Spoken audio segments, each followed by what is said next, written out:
A very good evening to all brothers and sisters in the Dhamma. Today is 28 October 2025, Tuesday class.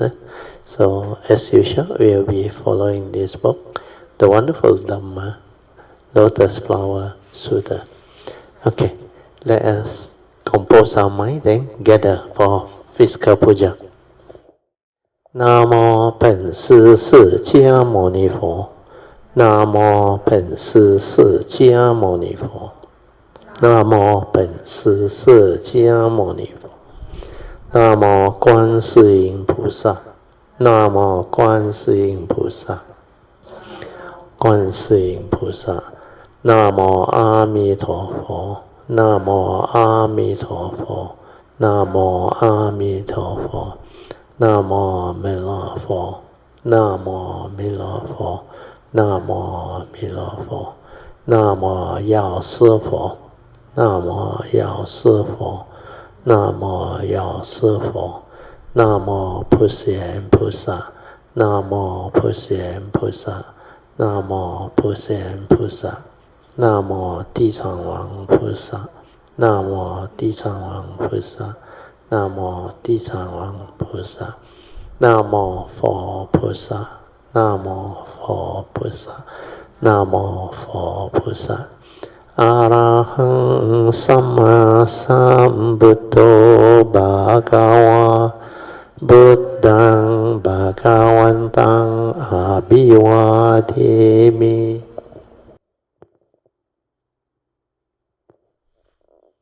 สวากาโตบากาวตาธัมโมธัมมังนามัสสามิ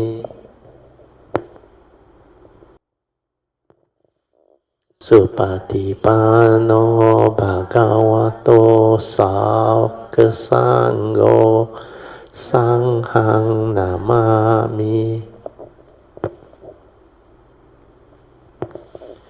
นะโมตัสสะภะคะวะโตอะระหะโตสัมมาสัมพุทธัสสะนะโมตัสสะภะคะวะโตอะระหะโตสัมมาสัมพุทธัสสะนะโมตัสสะภะคะวะโตอะระหะโตสัมมาสัมพุทธัสสะบุตตังสรณังกัจฉามิธัมมังสรณังกัจฉามิสังฆังสรณังกัจฉามิดุติยัมปิพุทธังสรณังกัจฉามิดุติยัมปิธัมมังสรณังกัจฉามิดุติยัมปิสังฆังสรณังกัจฉามิตติยัมปิ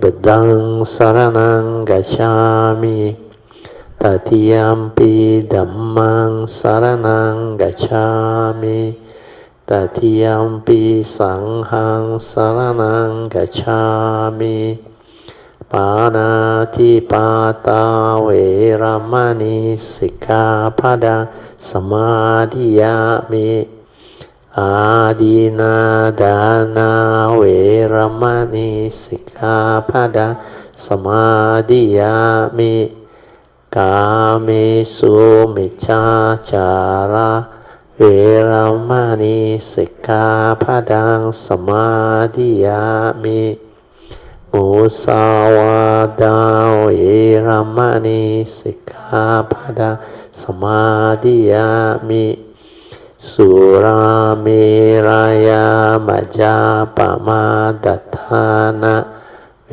รมณีสิกขาปะทังสมาธิยามิกันนาสารปะติเตนะติเปนะตมะดังสีนะติโลกาดิปังสัมบุตตังปูจายามิตโมโนดังกันดาสัมบารยุตเตนะดุเปนะหังสุขังหินะปูจาเยปูจานิยังตังปูจาบาจานามุตตมัง ว Vanna Ganda Guno Petang Etang Kusuma Santatin Pujayami Monindasa Siri Pada Sarorohe Pujemi Bedang Kasumena Nena Punnena Matena Cha Hotu Mokhang Pupang Milayati Yata Idang Me Kayo Tatayati Vinasa Bhavang Adivase Tuno Bante Paniyang Parikapitang Anukampang Upadaya Patikan Hatu Mutamang Adivase Tuno Bante Pale Parikapitang Anukampang Upadaya Patikan Hatu Mutamang Adivase Tuno Bante Bojanang Parikapitang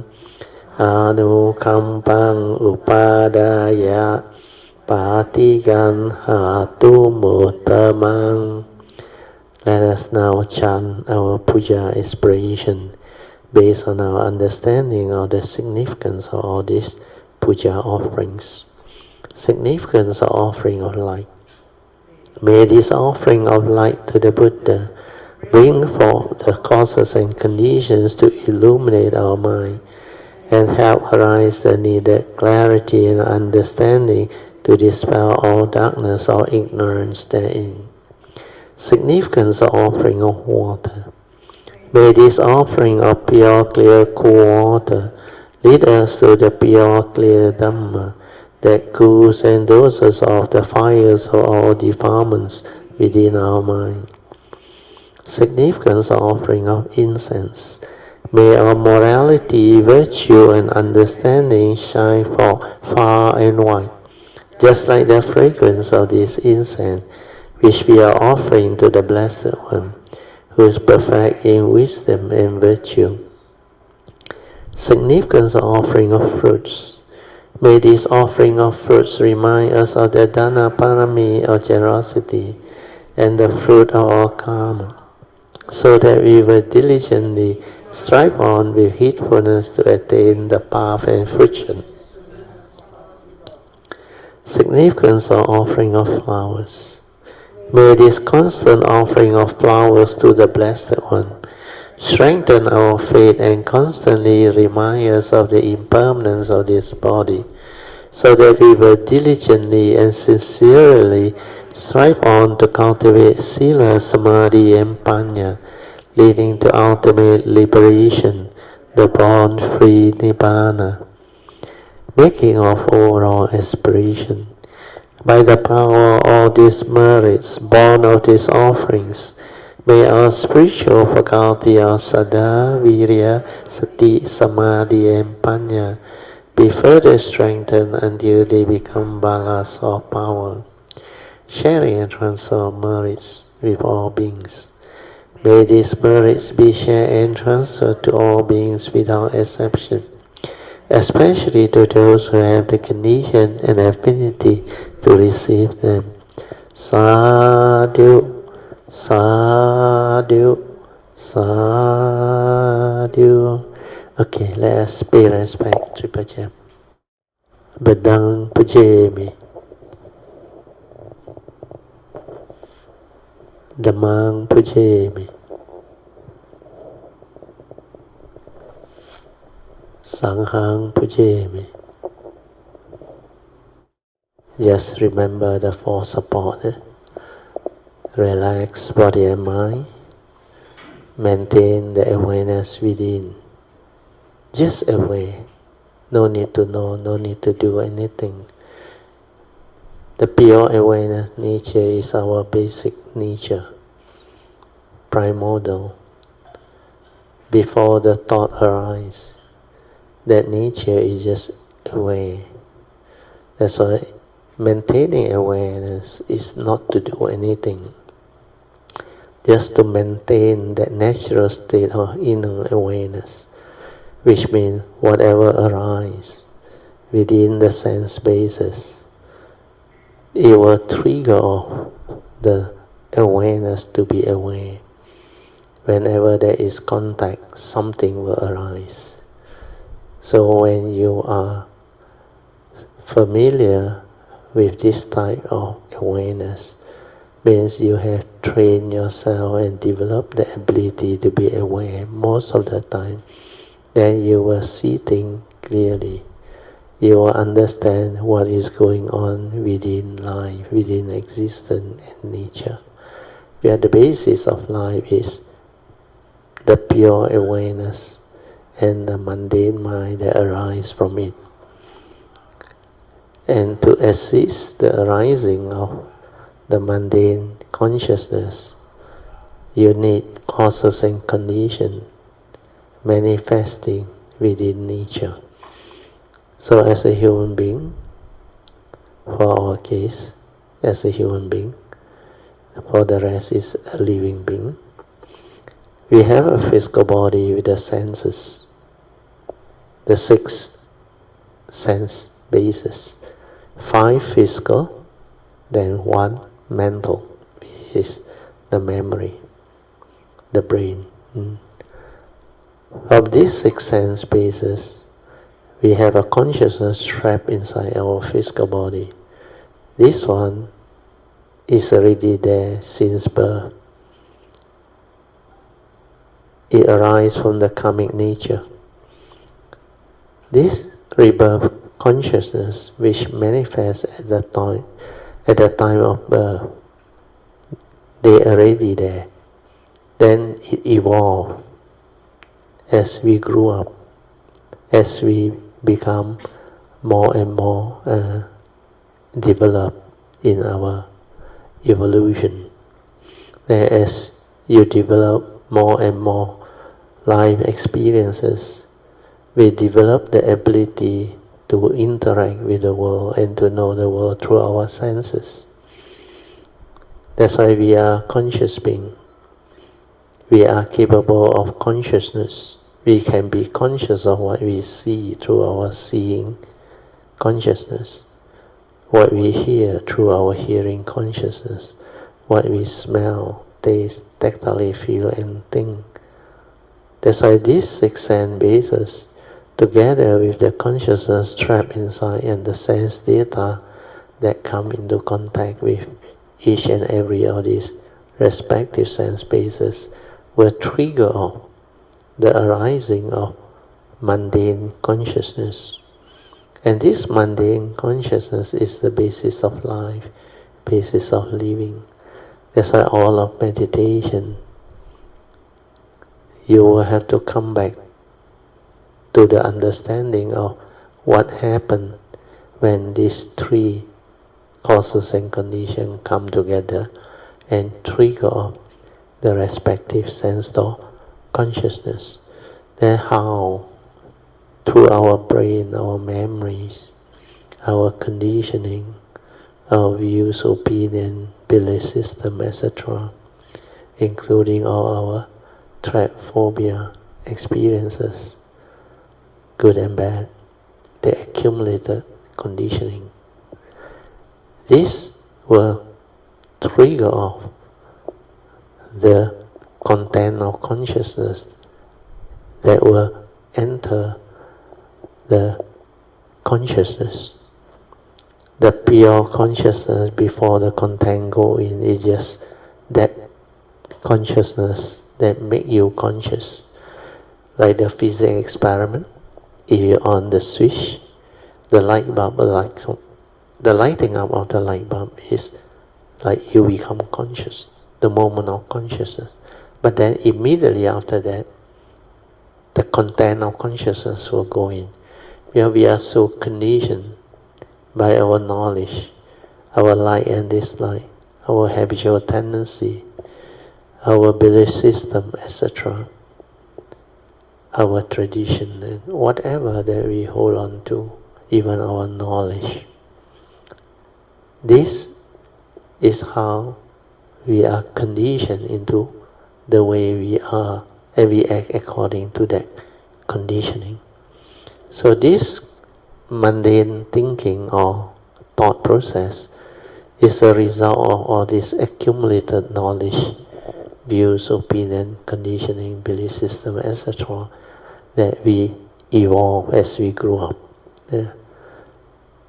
And we learn all this through interaction with people who take care of us, who have relationship with us, the environment, society, and everything that civilization has created.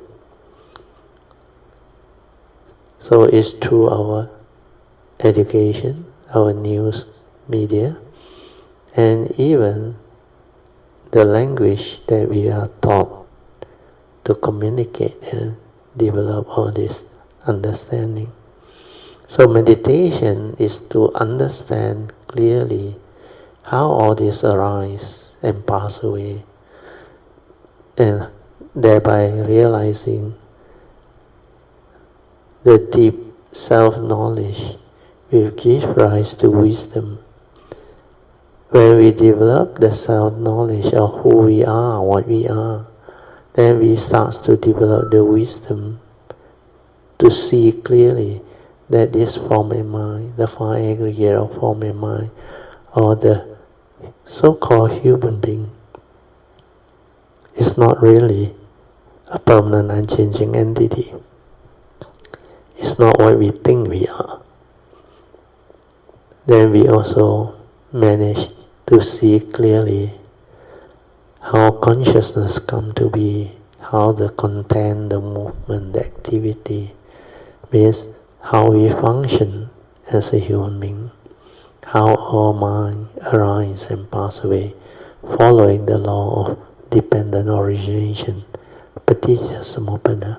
That's why everything within this conditioned world, including our physical body and mind, form and mind, they are all dependent originating phenomena, condition arising phenomena, not a permanent unchanging entity. So the ego, the sakkayaditi or the self-delusion that we cling onto, grasp onto, and held onto is a delusion. That's why the greatest delusion that traps living being is sakkayaditi or self-delusion. When we deludedly grasp at the physical body and mind, the five aggregates of form and mind, as the I and the me, as the personality or the ego, then this delusion will condition us to grasp, cling and hold, thereby triggering of suffering. So all this is what awareness-based meditation is. Okay, with that explanation, we come back to the meditation itself. The first support to develop this awareness-based meditation is relax body and mind. When you just relax, there is no thought. Then maintaining awareness, also no thought. Just the pure awareness nature inside, away, finish. Whatever arises, away, finish. Don't follow, don't create. Don't allow the mundane thinking and stirring and reaction of mind to arise. Because the way consciousness arises, because of our brain's conditioning and belief system, we learn a lot of things through knowledge. And through that, we perceive. Then when we perceive with our views, opinion, conditioning and belief system, we react and stir our mind. That's why our preference in life, our like and dislike, pleasant and unpleasant, they call it habitual tendency, will condition us into like mechanical reaction to sense experience. And when we react, dislike and dislike, or pleasant and unpleasant sense experience will trigger off the first two mental hindrances of sensual desire and ill will. Then you get yourself entangled with it. Then it conditions you to become emotional, positive and negative emotion. Then when this arises, it triggers the paticca samuppada. Then you create a lot of story. You verbalize, you chatter, then you develop a lot of reaction to sense experience. You even comment, interpret, and do a lot of heedless thinking. Then sometimes because of misunderstanding, you become violent, emotional. So all this mind state can trigger off a lot of other activity. Then sometimes through your lack of understanding, you project your thought and develop all the unnecessary fear, worry, anxiety, sorrow and lamentation, especially when things don't go your way. When you want things your way, which is not allowable by nature. All this will trigger off negativity of mind state, making you angry, emotional, fearful. Even your envy, jealousy, they just manifest. So this is very dangerous because this is the mundane activity manifesting. When this mundane thinking or heedless thinking manifests, you cannot be in the meditative state. You cannot stay aware within to observe, to see what is going on in life, to see clearly the way things are. So what happens is, when you are lost in thought, preoccupied with what your sense experience is telling you, then you develop heedless thinking. When you are preoccupied with all the content of consciousness and the creation that you manifest, how can you be aware? Because as a human being or man can only do one thing at a time. Either we are aware within the moment to see things as they are and to understand what is going on within life and existence, or the movement and activity that follows nature's law, the paticca samuppada, the law of cause and effect, etc. Then we fail to have the ability to develop understanding and wisdom. That's why without the pure awareness nature within, we cannot develop wisdom, the penetrative understanding. So meditation is to understand all this movement, then stay within, maintain awareness. Whatever arises, just aware, finish, no more story. Then the third support is stabilize this inner awareness. To stabilize this, we must continue to be aware. That's it. No need to know. Don't allow yourself to be distracted or develop the continuation of heedless thinking and thought proliferation, which can lead to the arising of the mundane sankhara activity and thought process. And when thought is active, you cannot be mindful. Man can only do one thing at a time. Either you're aware without thought or you're lost in thought. That's it. So maintaining awareness and not getting lost in thought is very difficult. You have to train. You have to develop the ability.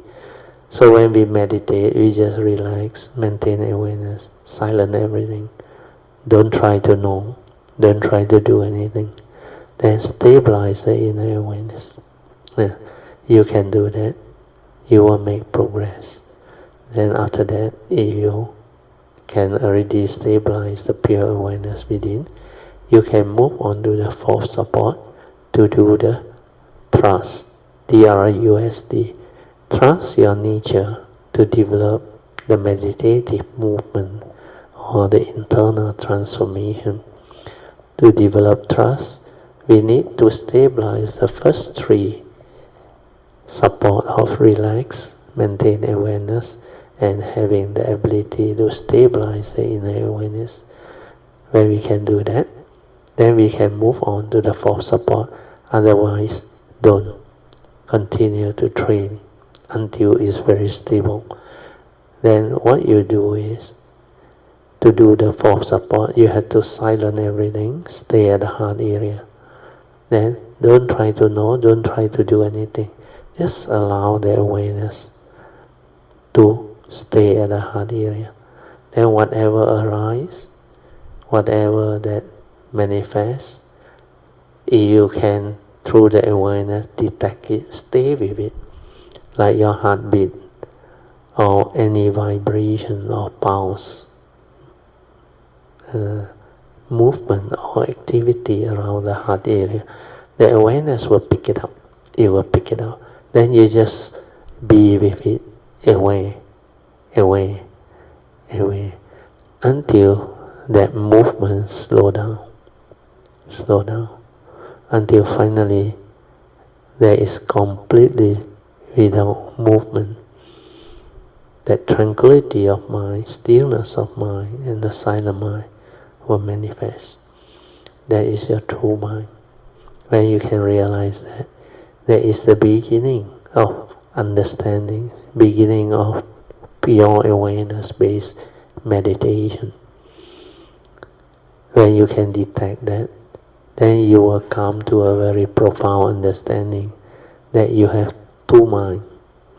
The pure awareness nature which doesn't think, doesn't move, don't have anything, but is capable of awareness. Finish.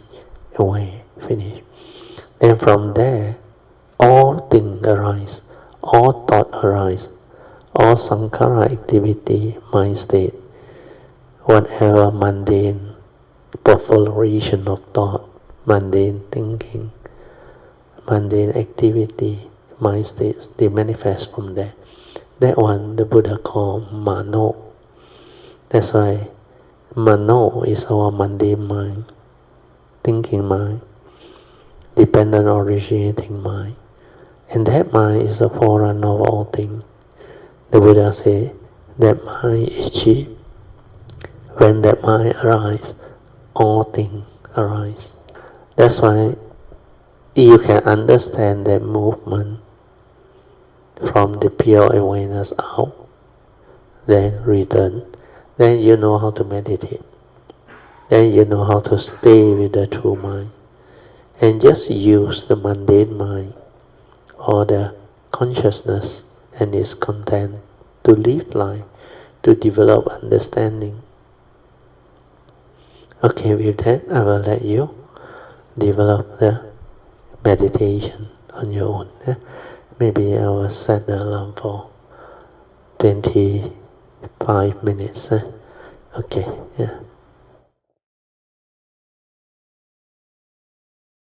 You can slowly, mindfully come out of meditation.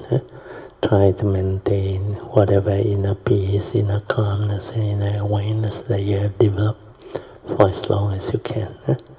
These are the mind states that you need to maintain so that you can develop the stability of mindfulness in the midst of life. Invocation to the Devas. In this universe in their entirety, let the deities come here. Let them hear the good teachings of the King of Sages, which is heaven and release, Nibbana. This is the time to listen to the teaching. This is the time to listen to the teaching. This is the time to listen to the teaching. Samanta Chakawalisu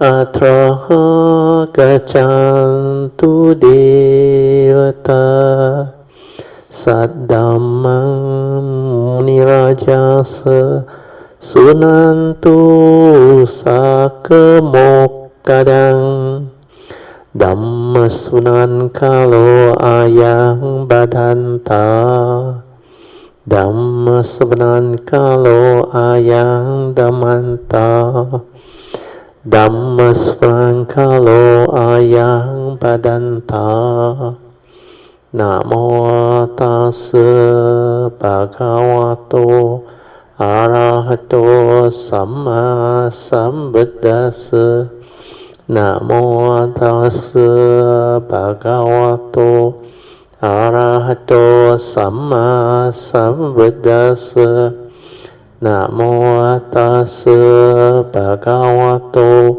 arahato samma sambuddhassa Iti piso bhagava arahang samma sambuddho Vijja charana sampanno sugato lokavidu Anuttaro purisa dhamma sarti Satta deva manusanang Buddho bhagavati Swakato bhagavata dhammo Sanditiko akaliko Ehipaseko opanayiko Pacatang veditabo Vinohiti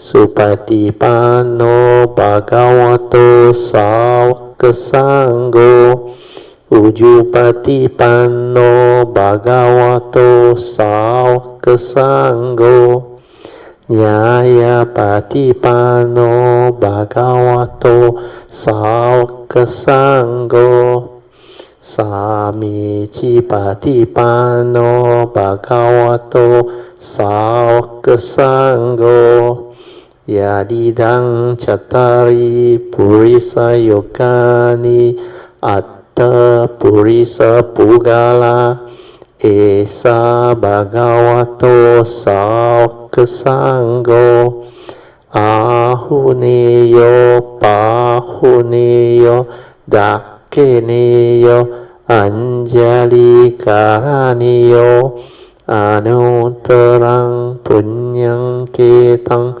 lokasati Sadhu Sadhu Sadhu. Okay, we shall continue from where we stopped. We are at volume 4, chapter 3, a parable by Master Hsuan, page 774.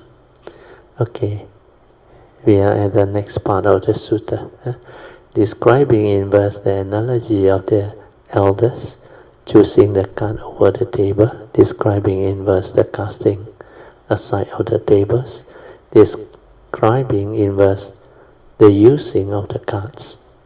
Okay, the first part, describing in verse the casting aside of the table. Sutta.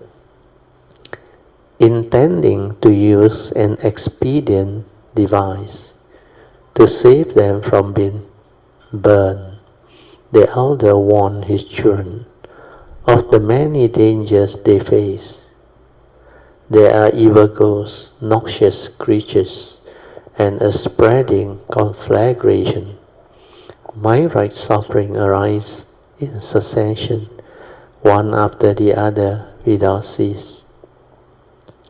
There are poisonous snake and viper, as well as yakas, kumbhandas, jackals, fox and dogs, eagles, vulture and owls, and a variety of centipedes.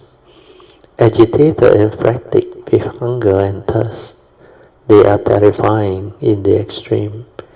This place is plagued by suffering and trouble, and on top of that a great fire is raging. Yet all the naive children, despite hearing their father's warning, were attached to the amusement and continue to play. So we go to the commentaries part. So the first part of the sutta says, intending to use an expedient device to save them from being burned, the elder warned his children of the many dangers they face. The meaning is, at that time, the elder is the Buddha, was preparing to use the Dhamma door of the Supreme Vehicle to save all living beings. Those were the skillful means by which he planned to rescue all the living beings in the burning house of the three realms from being burned down by the blaze of the five khandhas, means grasping aggregate of the five khandhas, upadana khandhas. The elder warned his children of the danger in the burning house, represent how the three realms, like a burning house, were not at all peaceful. The five dull affliction and the five sharp affliction were making mischief. Then there are evil ghosts, noxious creatures, also, etc. That one we have gone through, I think. I just read through it quickly. Evil ghosts represent the five dull affliction, noxious creature the five sharp affliction, and the conflagration represent the raging fire of the five skandhas, spreading everywhere. The longer the fire burns, the hotter it will get, and the greater the territory it will consume. It will eventually consume all the three realms. There might suffering arising in succession, one after the other without cease. Troubles will arise ceaselessly. The fire will burn out of control. So this is the analogy partner. The elder warned his children that in the three realms there are poisonous snakes, etc., yakas and kumbhandas, the venomous creature, including various poison snakes such as black poisonous snake and viper. Again represent the five dull affliction and the five sharp affliction. The yakas and kumbhandas also symbolize the five dull affliction and the five sharp affliction. The yakas, ghosts, are terrifying. Kumbhandas are the ghosts that look like winter melon.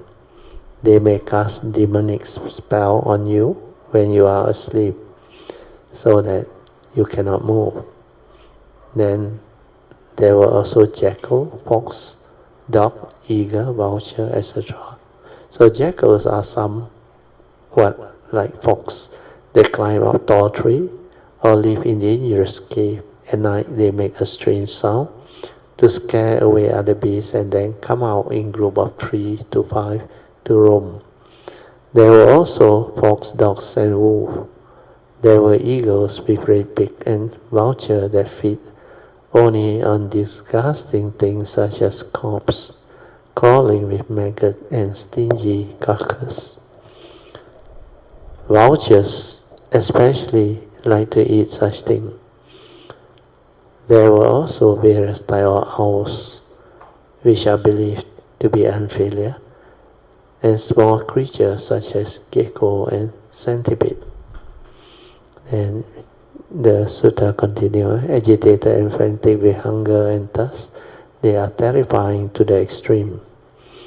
Because of this lack of food, of the proper path and the juice for the aids to the path, they are hungry and thirsty as well as afflicted and worried. The elder said to the children, this is plagued by suffering and trouble.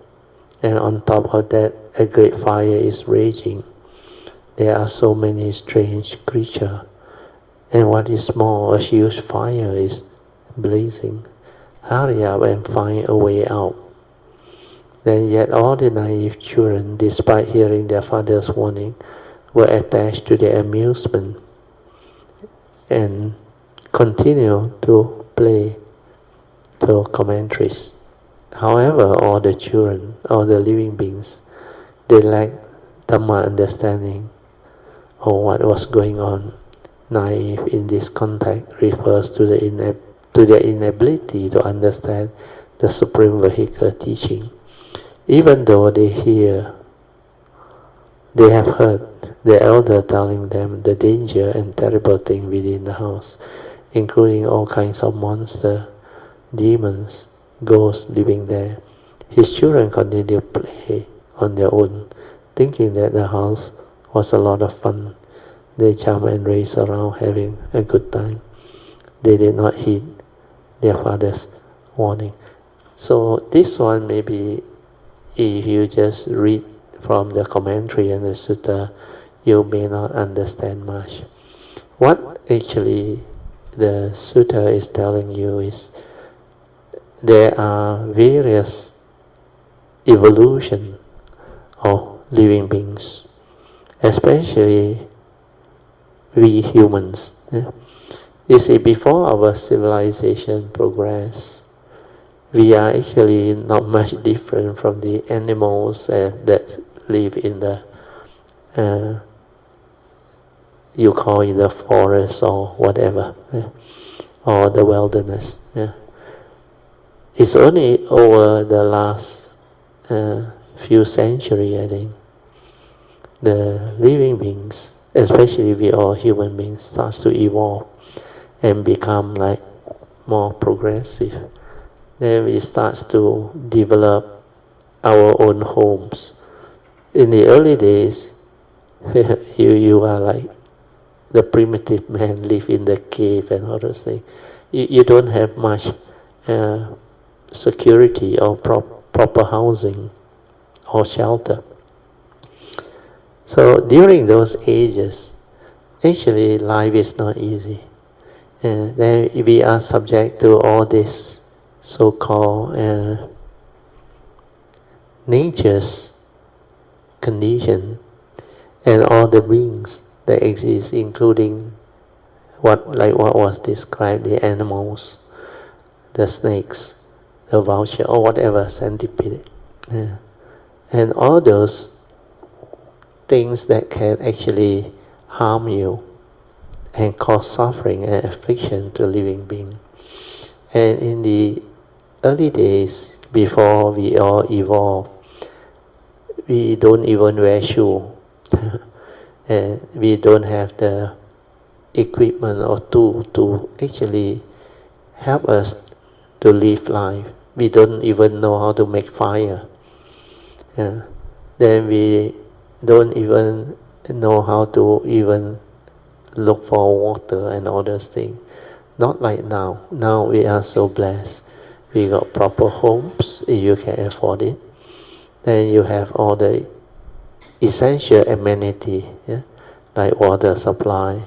You even have electricity. You even have car, motorbike, or whatever. And even public transport. Then at night we are safe. Our food chain, our whatever that society has evolved through our digital technology and other things, give us the type of life that is so different.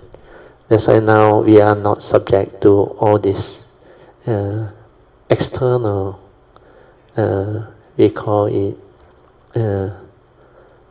external danger. They actually exist within nature. And we are so much more protected, like we have a proper house. We can protect ourselves from the extreme weather condition outside. Then we can also have like proper security, even the netting for insects and whatever, preventing them from coming in and all things. So we are more or less better off, much more better off than our forefather. Not to say our forefather, even my father's time, their early years, my father was born in the 1920s, even 1920s to 1940s. That time was Second World War, during the early 40s. And I think society was very backward.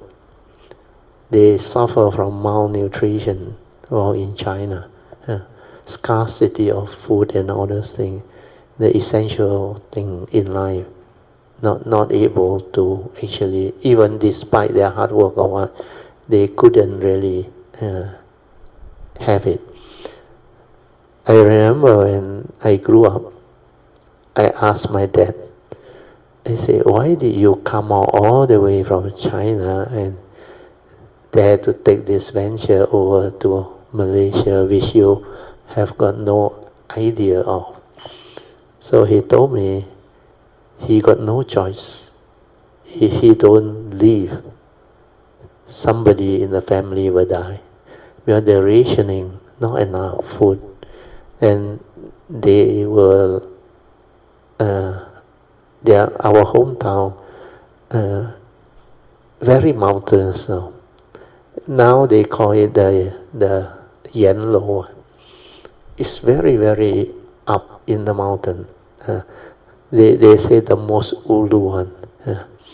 Then as you come down the stream until you reach Swatao, Santo, or around,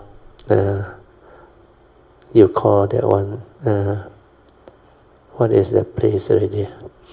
Near Guangdong there, I think. That city is called already. Now it's very developed already. Not in a sense. In nearby there is one Xiamen. Xiamen. Yeah, there is a port there, Santo. So my father, when he was told by the villager that there is a British ship dock will leave in 1 month's time, he walked almost a week, day and night walk, no shelter, nothing, sleep wherever along the not even a highway, it's just like left or right path or what. Then when he reached, I think, Swatao, they were very joyful because they know the ship is still there. They can come over and free food, everything free. So he docked. I think the traveling was almost 3-4 weeks by sea. Came down. Then he said, actually when he arrived, he was so happy. Like my mother also later on came out, he said, when they arrived here, he said, here the country is like very blessed. No mountain, no severe condition. Then the soil are so fertile. Anything you throw, grow by itself. He said, back in China, you have to terrace the hillside. You have to walk up. Then every day you have to plow the land, get the water from the foothill there, the stream there. Then walk up there and water. And a few months is winter one. And the condition very harsh. Don't have proper house, nothing. And winter time and night very cold. We are high altitude also. So those were the harsh conditions. Then he said, when come out here, we are so blessed. Then when he brought us up, they have 9 children. I got 9 brothers and sisters. So the 9 of us, although during that time I was born was 1950 something, actually not so bad already. At least got well water already, got proper house. Well, my father managed to, in a way, lucky. The time I was born, he was a sales personnel, sales guy, I think. And the uncle, I think, that actually helped him settle down, he actually worked for him. Then he got this lottery ticket, Singapore, last time, social welfare. He cannot self-finish, he very scared now. Will expire, nobody buy. You have to bear the cost yourself. So he asked my dad, he said, help himself. He said, how many do you have? I think less than 10 maybe. He said, okay, you keep 2 here, the rest my father take. Go and sell. And out of the 7 tickets, there was one that strike second prize. Oh, that time second prize also a lot of money. The commission they get, that time's money, $5,000. And he give my father half, the uncle, very good. Yeah.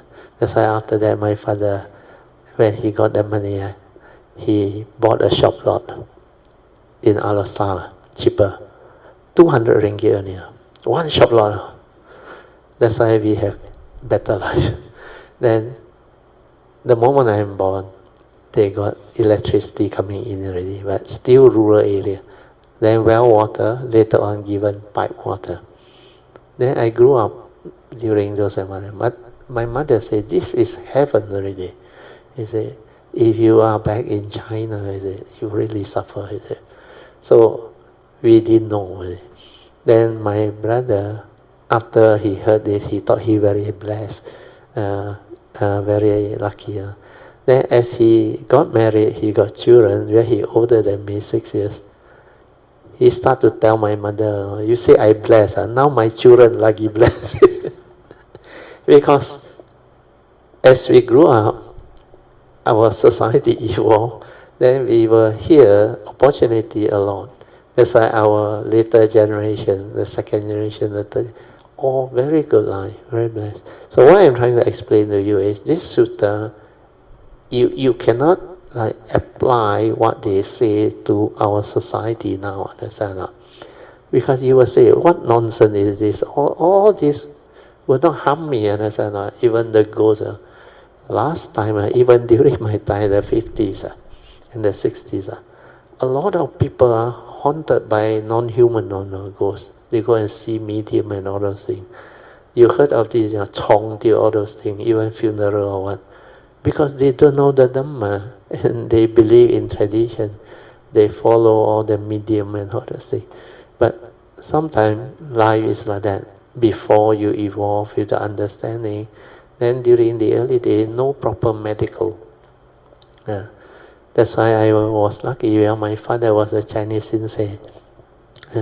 And later on, when I about to go to school in 1960, our British colonial government, their education system very good. That's why we benefited. We're very lucky.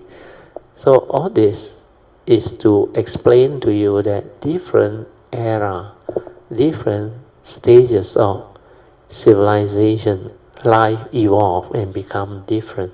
So when you talk about sutta, I think it's about 2,000 over years ago. So these were the things that are happening. In fact, life is not easy at that time. Not easy at all. And what is described, you don't think it's nonsense, no? They really have to confront all this.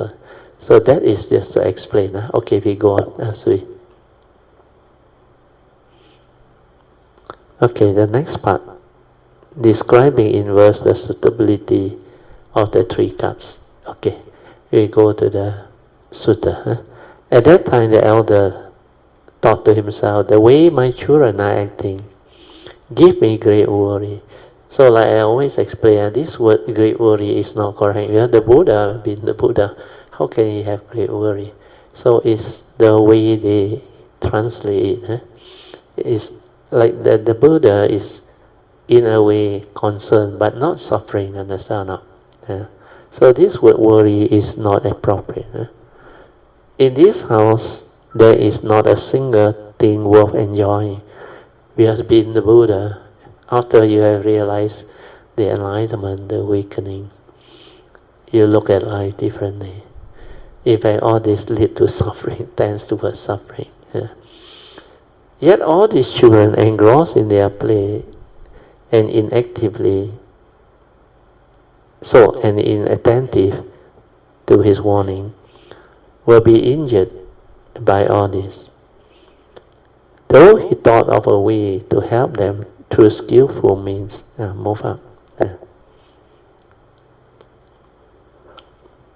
At that time, this is a commentary already. Okay, before we go to a commentary, maybe I will share this. I think at the gathering of Kayamitasa, you remember?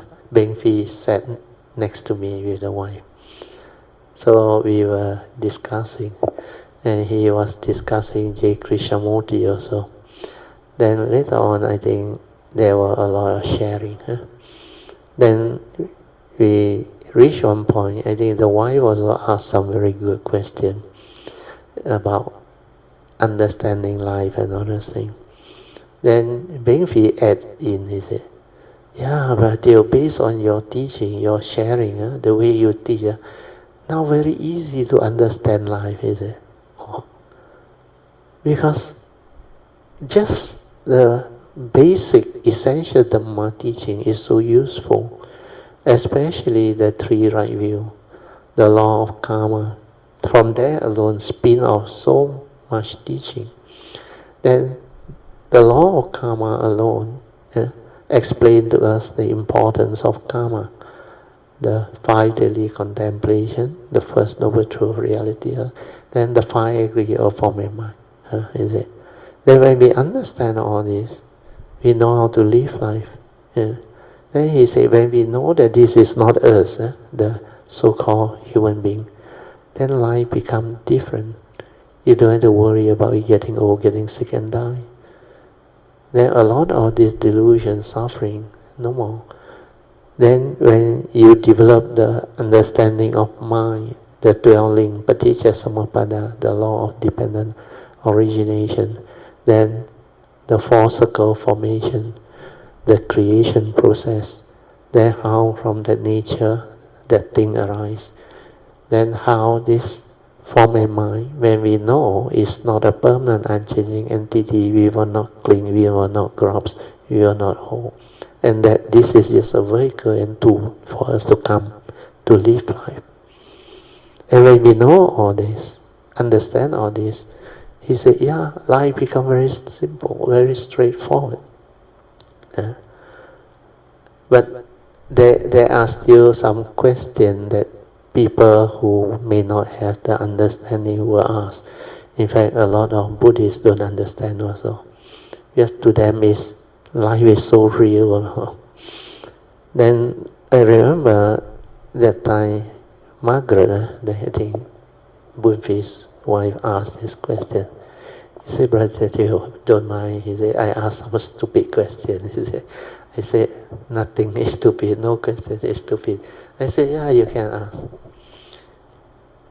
He said, I think something like that, I can't really remember. He said something like, after we die, so what happened? I said, there is no I, no personality. No one died, nothing died. They cannot understand. No? They still believe, after I die, what happened? What is Nibbana and all those things? I said, there is no one to realize Nibbana. Then they look at me. Because they cannot understand. But to penetrate this, you need to have the awareness within, to see, to awaken, to realize. Otherwise, there is no way. So the Dhamma, although can be understood by the wise, but it's not easy for most people. So when it comes to cultivation, it's also not easy. But for those who have developed the understanding, it's like very easy. Bunfei understand. He realized that all this are actually quite clear, very clear. Then when you understand all this, you know how to live life. And when you know how to live life, life becomes meaningful, wonderful, meaningful. And no more suffering, no more delusion like last time. Then I tried to explain to the wife. I said, very easy to die one. Actually, consciousness just separate from the form. Then the craving force, when you're about to die, your life force very weak one. And there is a craving force that binds your consciousness to the body.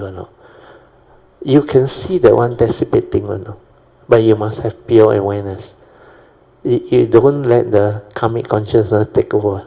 If you don't develop the pure awareness meditation, means you don't develop your stability or heedfulness, then when you're about to die, the karmic consciousness take over. And you cannot develop the awareness to be aware of what is going on. But for me, I realized when I was 8 years old, I told you, the consciousness came out. I don't know how to meditate. I don't even know the Dhamma, nothing. I was only 8 years old. I was so tired after playing around like any kid. I came back, I just dropped straight under the bed, like a dead person. Then I play until the energy like almost totally drained off. I need to rest, to recuperate. So I remember when I was lying down there, the mind completely like without thought, no. And I can't even create thought where I got no more energy. Then I didn't know there was awareness within. No. Then I realized there is the awareness inside. But I don't know there was awareness at that time. I don't know. Then that one actually can know what is going on inside that one. Then I realized the whole body was so tired. Then suddenly I detect. Later on only I came to know it was a craving force. There is a force that binds this so-called consciousness to the body, so that it cannot come out. Then as this one dissipates, the energy that binds it, we call it the craving force, the whole dissipate. And this consciousness get free, Free already come out. Then I was up there. Then I can see myself down there. Then that time I still didn't know what is happening. But I feel very good. I don't feel anything. Like nobody. No tiredness, nothing. When you are not in the body, you feel very good. That is just a pure consciousness, the pure mind. But that one no need the organ. Can see, can hear, can even talk one. No. But people cannot hear you. You don't have the vocal thing ready to create the vibration. But up there, it's just like that consciousness can see, can hear, can smell. I didn't know where that time I didn't test it. But must be there, the senses. So somehow, I saw my brother come in. He was trained to look for something and said something along the way. Then I call him now. To me, I call him like normal when I was as a human being. I call him. But he cannot hear me. Completely cannot hear me. Then I realized something wrong. Then I looked down again. I saw myself down there. Then I say, must go in. So I came down. I cannot enter the body. This body is not mine. Then that time I was thinking, what is this? Then somehow I know how to give it a push. Pop. No sound. Then I went in. Then when I went in, I take control of this body. The consciousness came back. Then I straight away, the first instant is to go after my brother and ask him, did you walk in and do all that? The moment he confirmed, I say, it's okay. Then he looked at me. See, you were sleeping like a log. How do you know? I said, never mind. I just want to make sure I'm not dreaming. So this consciousness thing, that's why I say very easy to die on. Before you die, your disease, sickness, all doesn't affect you anymore. Because that consciousness that is not trapped inside the body cannot feel all those things already. Because once it starts to, the craving force starts to leave, actually this consciousness is the random, the so-called random one. It will float out. It will float out. Then you want to make use of this, of course you can. But then, at that time, I actually died. Like I got no avijja. I didn't if I got avijja, rebirth consciousness, gone already. But because I got no avijja, I saw the whole process, I witnessed the whole process. Then, by the time I realized, I give it a push, mean I'm not supposed to die, because I cannot go and take rebirth. So it's not time to die yet, and maybe the nature know there is a mission. So I went in, then from there I grew up. Then I start to understand. And later when I developed the meditative understanding, then I start to understand all this. They say nothing die. This consciousness cannot die, understand? It's just energy. But this random of consciousness is also dependent originating. Sooner or later, when there is no more what they call condition for it to continue, then I believe it will cease. But if you have the wisdom and the understanding, you can make use of it. But that one is without delusion, for the enlightened being to use. But most people who don't have the enlightenment, this random of consciousness is like the hungry ghosts. They call the peta, Where they float around, they also don't know what is going on. Then they can see the other peta also. They can see all the... That's why sometimes when your mother-in-law passes away, don't simply say things during the wake and all those things. Their consciousness is there, they can see, but they don't have a physical body. So they can be angry, they can be whatever, but they cannot do anything. But through anger, they can create a type of eerie force or whatever. But there is no physical body to act and to do all those things. So a lot of these things, when you go through the awareness-based meditation, when you develop all this, then you will understand. The form and mind is just the consciousness trapped inside. And the physical body is the so-called the karmic process that brings about, for us human beings, the sperm and the ovum, and slowly it actually evolved, split in single cell, split until it has its senses. Then don't know how many weeks only it fully developed. Then the consciousness will come in later. But I forgot which week already. The medical people will know. Then they can detect the heartbeat after that. Initially, it's only the mother's heartbeat. Don't have the fetus heartbeat yet. By the time the fetus heartbeat come in, means the rebirth consciousness has settled in already. Then all this will go through what we call the process of fetus growing until the birth process and all those things. Then after you are born, how you actually evolve further to become the so-called human being. The various stages, a few months, then 1 year old, 2 year old, 3 year old, then like what we become, what we are. But most of you cannot remember those things that happen. For me, 5 years old onward, I can remember. But before 5 years old, most of you cannot remember. You may have certain instance where something happened, you can recall. Like my son, when he was 2 years old, I think, we took him to botanical garden in Penang. He feed the monkey with the peanut. And you know what happened? Suddenly he got one monkey. Wow, very fierce. He want to grab his peanut. So I think while doing that, his hand, I think, cannot bitten or what, I don't know. He cried like anything. And that one, when he grew up, when we asked him, he can remember the incident, only the incident.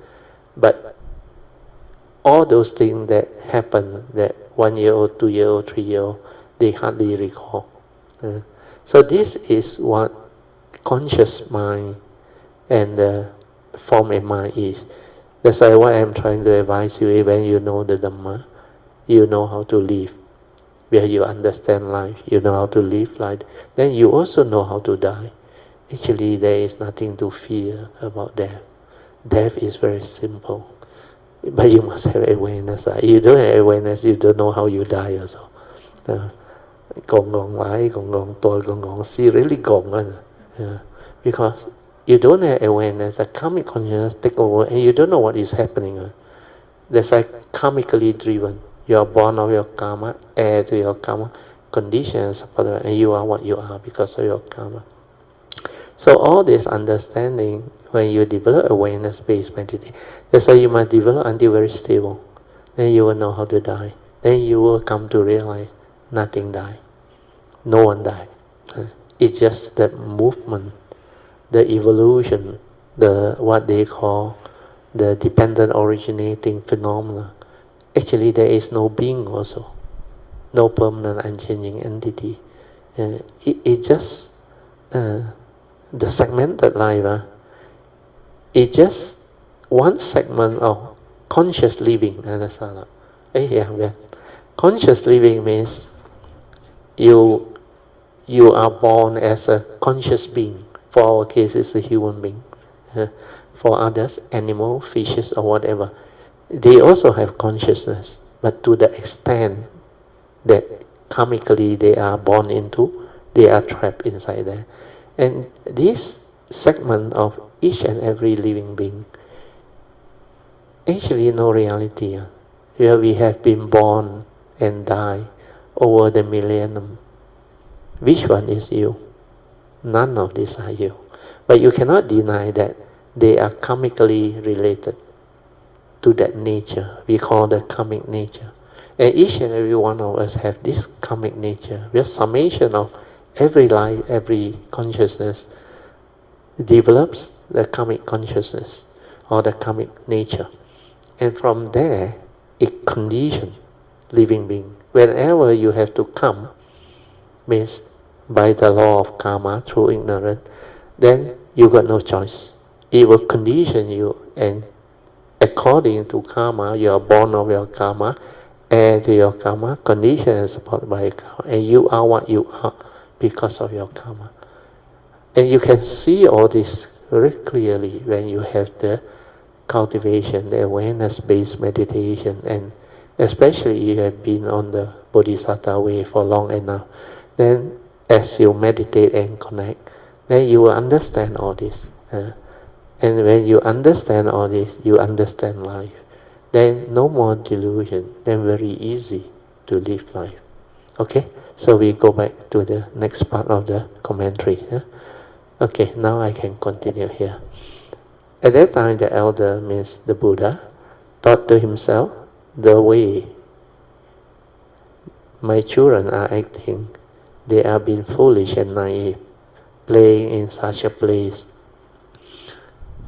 making him concerned. They use the wrong word, great worry. Then the Buddha contemplated, why are living beings such? The Buddha vowed to save living beings. So when he failed to save them, he feels unhappy. So this one is not true also. As a Bodhisattva, you doesn't feel unhappy. Because you actually technically already enlightened being. So even you walk the path of the Bodhisattva, you make that vow to take across the limitless living being. But you also will know all this depend on causes and conditions. You cannot force and try to teach living beings. But they are all different. Some got affinity, got what they call causes and conditions to receive the teaching. Then they can receive it. But there are many who don't have. There's an affinity with Triple Gem. Then the good karmic roots, causes and conditions to connect, to link, to bring about all this possibility is very important. So, as you walk the Bodhisattva way, although you have this vow, the Bodhi mind will know what to do. Like this segmented life, my nature, I don't go all out and try to help people and living. No, cannot. Understand? The world is the world. Like I used to tell a lot of Kanyamita, there are so many miserable living beings around. No? How many can you help? And you mean you go all the way to do all this foolishly? You can't. Living being is such, they are not what you think. Well, when you go this Bodhisattva way, you will know. No one born, no one die, no one sick, no one go through all this. He know you, he know me. That's why what they call the Huining's 3 Homage. The first one is 无念的境界. As a cultivator, you go through, you will understand, then you will progress. The first Homage. And you need to realize the whole first Homage to realize what they call true mind, which is the pure mind, the pure awareness nature. Then from there, you plant the seed of Bodhi to walk this way. Yeah. Then you take the 4 basic vows of the Bodhisattva. So when you take the 4 basic vows, the first one is to take across the limitless living being to the other shore. Means you vow to take them across, provided there is causes and conditions, understand? Then how many can you actually take across? Depend on your ability to teach also, to share. Yeah. So all this, for me, my nature is different, where I come with the understanding. That's why when I was ready in 89. When 86 I received the message from Kanyina, 89 I was ready. But I didn't do anything technically until 2004 when Yun Chan came and requested 3 times. Then causes and conditions were ready. Then I finally consented with 3 conditions. And from there until now it's almost 21 years already. Yeah. And this is how it manifests. But for me, I only share and teach those that has the affinity with the Triple Gem, especially with some of the great beings that have great affinity with my nature, and all those that have affinity with my nature too. That's why they will come. Somehow they will manifest. Then this teaching, this understanding, they will receive.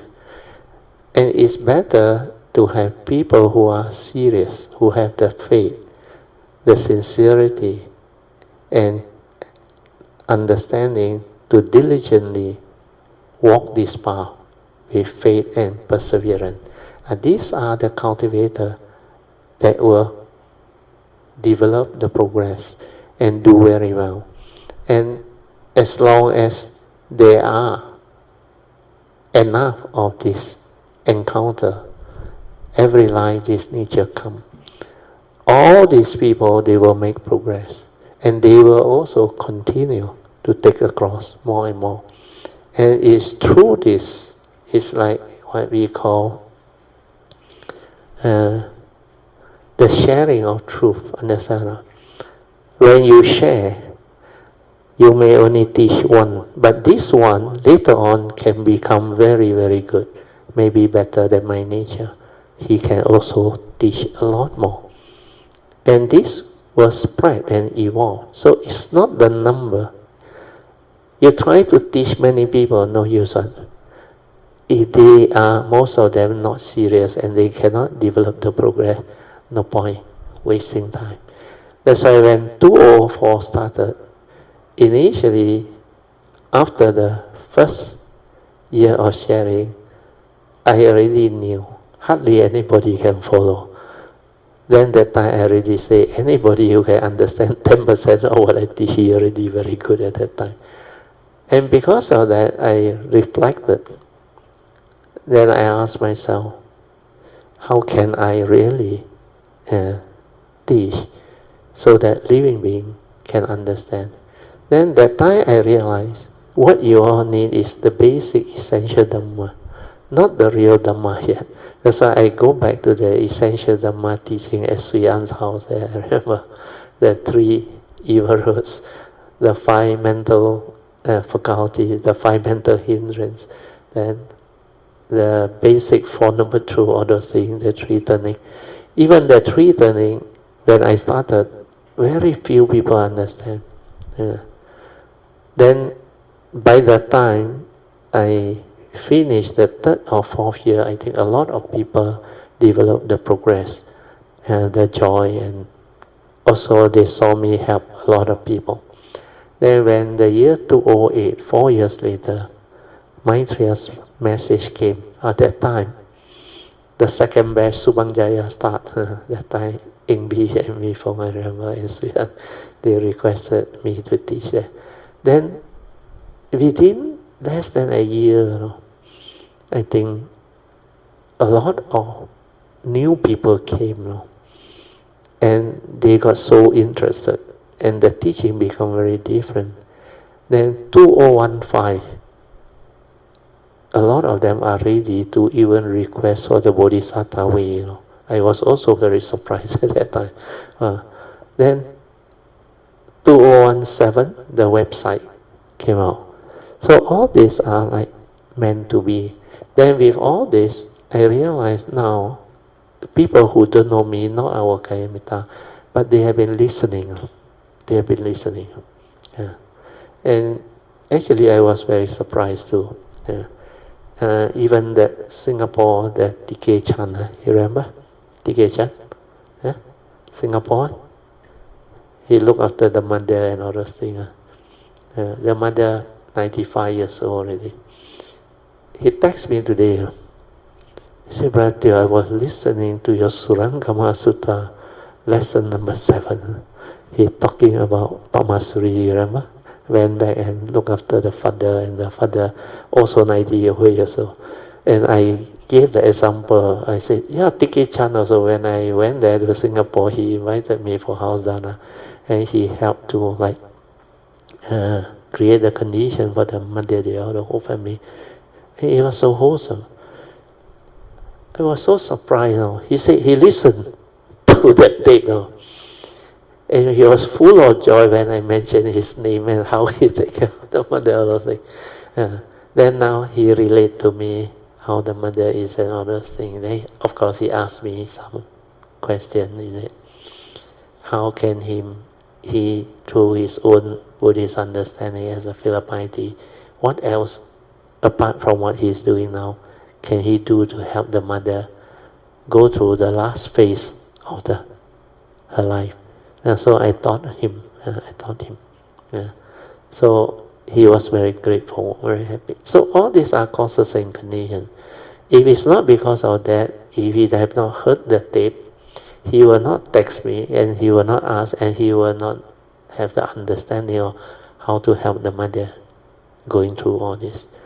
So the way the website and all this evolve and move, in fact, there are a lot that I don't know them on. After listening, they appreciate, they wrote to me, and then I reply to them. And so far, so good. It has benefited a lot of people, especially the short video.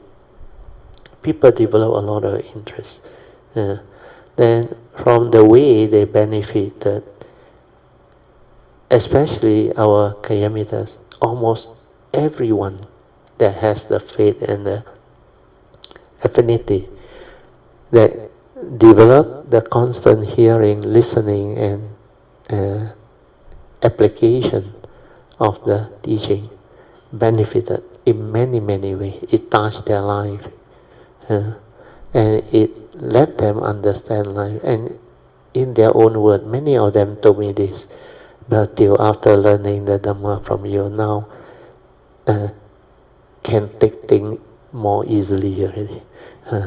The normal suffering that people go through because of children, because of misunderstanding between siblings, parents, and all that, all this no more affecting them. Then the normal attachment that lead to suffering also cannot really affect them, because they know, take care of karma, karma take care of your life. Then how you entangle with karma, past causes and conditions. So now when they are confronted with all this, they can have the understanding to accept them, then to resolve it amicably, then move on. A lot of them are doing beautifully. Even Chui, this so-called, what they call, our gathering, she actually wanted to come. Then she told me, because of long COVID, she cannot come. Long COVID is quite bad one. The long COVID, 3.5 years, you don't completely recover. No? Then if you are not careful, you go out for even lunch or dinner or where places with a lot of people. Somebody who has COVID or sneeze, then he kena. No? And when he kena, it's like this COVID, very severe, that affect the lung one, will actually attack her. And 2 weeks before our gathering of Kayavita, he went out with 2 friends having lunch. One of them sneezed. Then she did a test, she reported she got COVID. Then the other friend also got COVID. The other friend called her, you better check. Then she checked. She also kena, and her one very bad, very long COVID. The phlegm, everything, he coughed a lot, and the phlegm cannot get rid. Every time it takes a long time. So long COVID, for those who have it, you have to be careful. But he can accept already.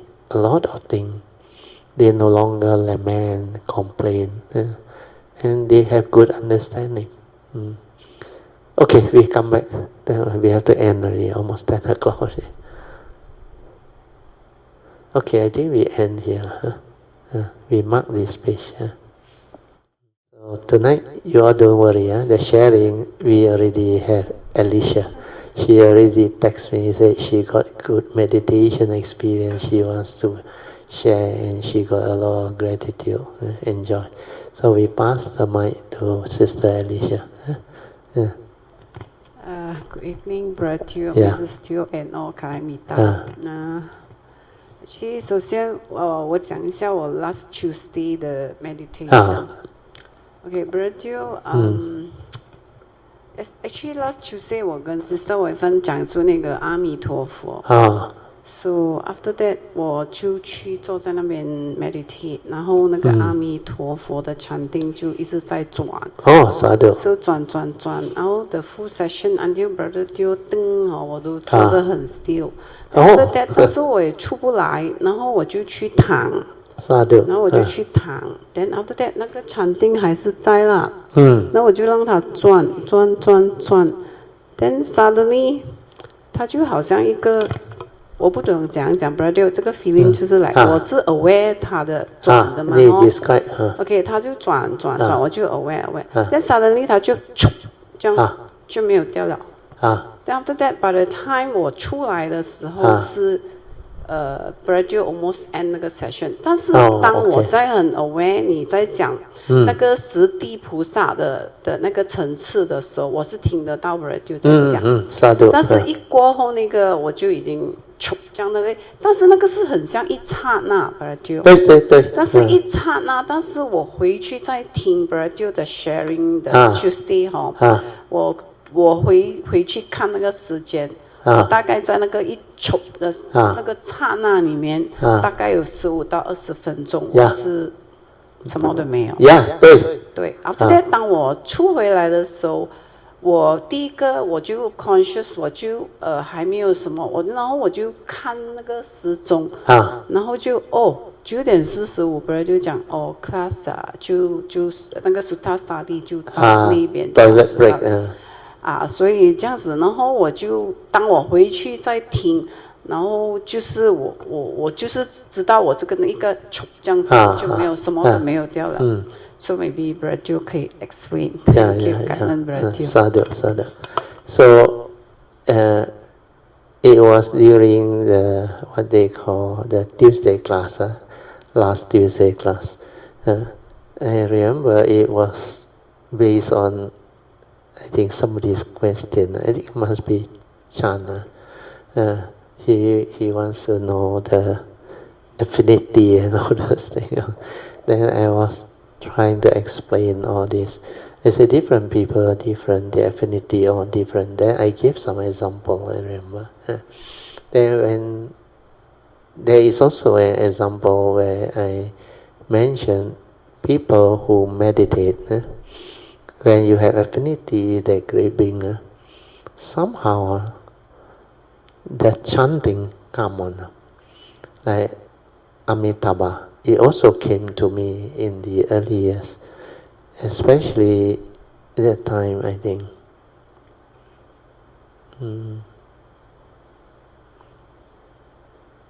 I think before 1989, I remember. Then later on it continued. Before 1989 was because of these two cassette tapes. I remember Ramananda passed to me, part 1 and part 2, I think. It was through another Kayamita that got it and passed to me. He told me it's from Ramananda and Sister Sumitra's side. So I was listening to it. And I like the cassette because 广清老和尚他的开示录 he actually share his experience of cultivation, how he come to develop the understanding. But at the background is the chanting, no, Amitabha. Amitofo, Amitofo, Ami. And very funny, you know. The moment I heard that cassette, the Amitofo at the back becomes stronger and stronger and stronger, you know. Then there was one day I remember, after I didn't listen to the cassette very long already. Yeah, after 1989 I have the understanding of it. One day I was driving my car. Then as I was driving, this chanting came. Then I knew already. Then it like the nature alert me. Go somewhere and park your car, silent, and meditate inside there. So that was what I did. Then that chanting is so vivid, no one is chanting, but that chanting manifests inside my brain. Then my awareness is vivid, very, very clear. Then as this developed, then I realized no one is chanting. But that vibration is not from me, understand? But my awareness is vivid, Then after a while, it completely ceases. Completely ceases. No more. Then, of course, I went in. But, like Alicia said, completely blank. Blank. It's not really blank because it's unconditioned. And I think for her case, one is very likely. It went in deep inside that nature. Then it stay inside there. Then like she said, sometimes it depends on the individual's condition. Sometimes it may be like her case, 15 minutes. She come out. Then when she come out, the consciousness are all different. It's like the beginning of creation, the four circle formation. Initially it's a pure awareness. Then it's like you are too deep. You cannot even talk or develop any. Then slowly as it come out, the pure awareness nature develops the like ability to be aware without words. Then the understanding from there is like the very fine understanding and thought process starts to arise. Then you will know the sense data slowly they are coming in already. Then you start to understand how you function as a human being. How the sense data, even before the sense data come into contact with the consciousness and the thinking process, the movement, the input of the content, or say, all this when you are inside there, you just witness, and the brain activity, everything starts to function again. Initially, it's like completely the brain here, like the dynamo shut off. You know why is a dynamo shut off? The power station. When the transformer moves, there is a sound. When that thing completely without sound, it's like shut off. Then no current, no nothing.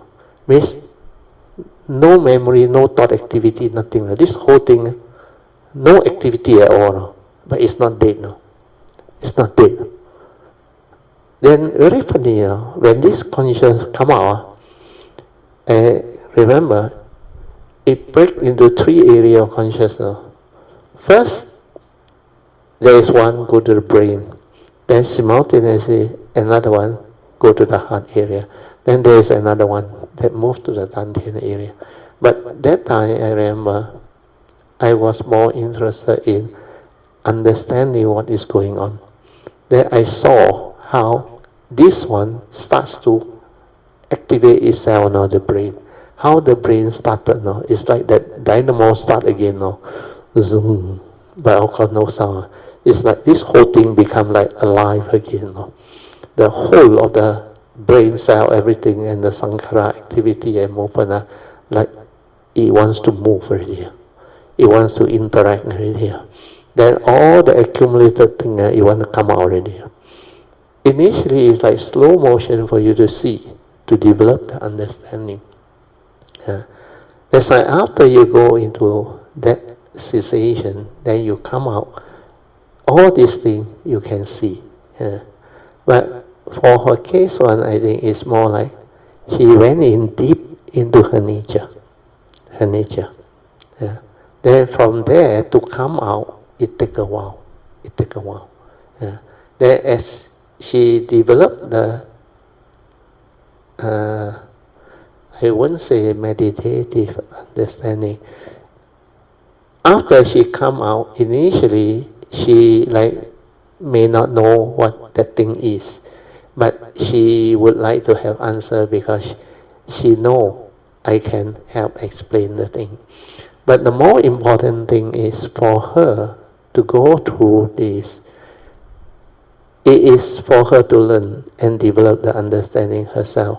But if she can get what I try to explain to her, then she will understand it very fast.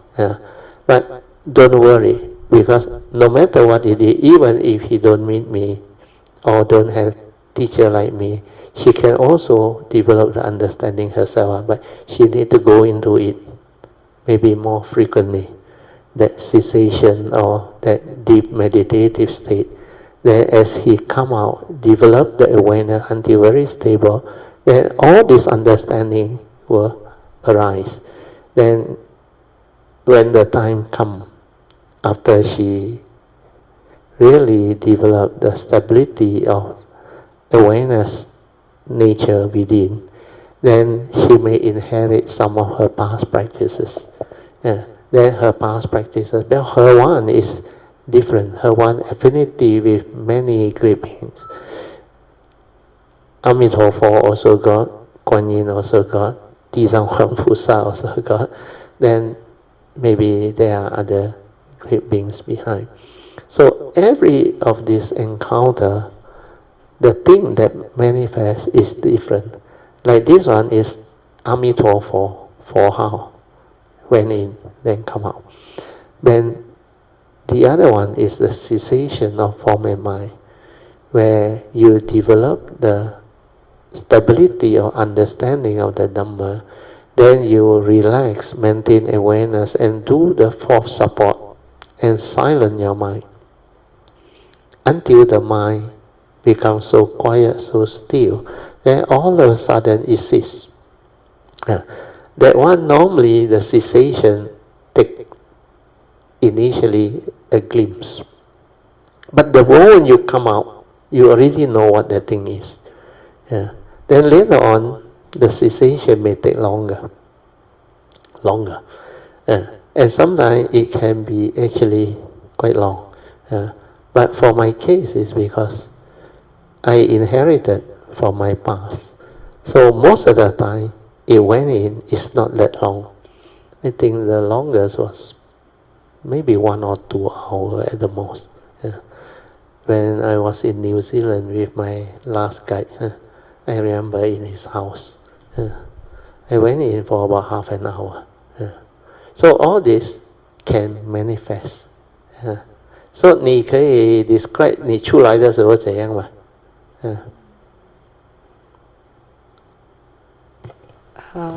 我记得我出来的时候 ，first thing 就是没有 brother 就讲的那个什么，但是这一次他给我看到就比较清楚过之前，就是那个 process 我可以 observe 到比较清楚，这样子就是当我一出来，我就是这样，然后我就看着那个 You straight away become conscious. Yes. Back to Yes. Then it's different from last time, right? Last time it take a while for you to become conscious on, where it's too deep inside.